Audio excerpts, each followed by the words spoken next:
I promise you, the intention of this video is not to offend you. However, I've got to tell you, if you're planning to sell your business someday, keep this in mind. Nobody, and I mean nobody, wants to buy a hot mess. In the meantime, if you don't know who I am, my name is Scott Miller. I'm the owner of thegrowthleague.com.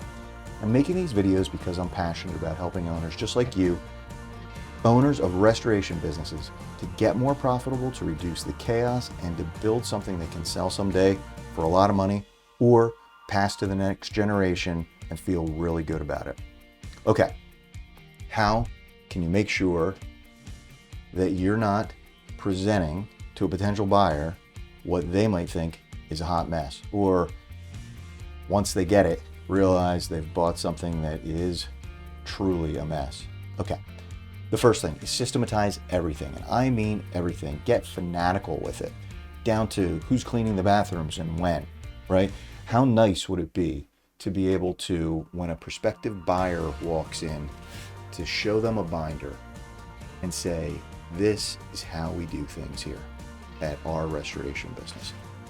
They want a roadmap, right? They want to know that there's a system, that there's an approach that they can just pick up and continue to follow.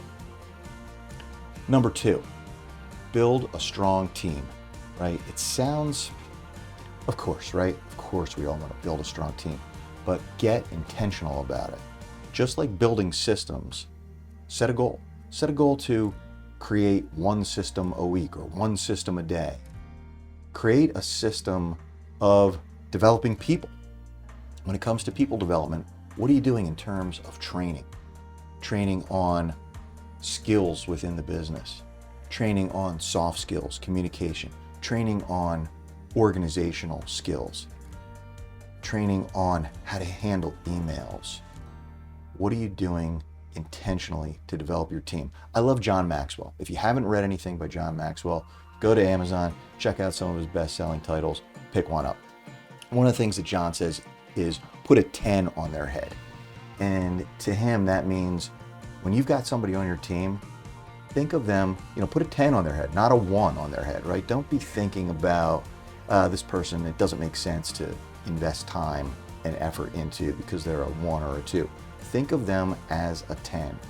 Really develop your team. If they're going to be with you, you might as well be trying to develop them, trying to grow them, trying to turn them into a stronger team member.